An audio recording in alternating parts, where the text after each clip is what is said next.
ভাই ভাবাও মুশকিল যে রঘু ডাকাতের মতো একটা সিনেমাকে আমরা দেখতে চলেছি বাংলাতে।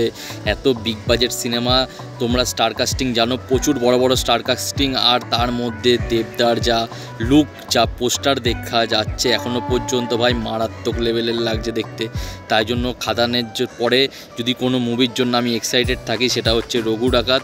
হ্যাঁ, খাকি দা বেঙ্গল চ্যাপ্টার জিতেরও আমার খুব ভালো লেগেছে ওয়েব সিরিজটা, ঠিক আছে। তার কারণ হচ্ছে জিতের অ্যাক্টিং, জিতের পারফরমেন্স এবং গল্পটাও ঠিকঠাক ছিল, তাই ভালো লেগেছে।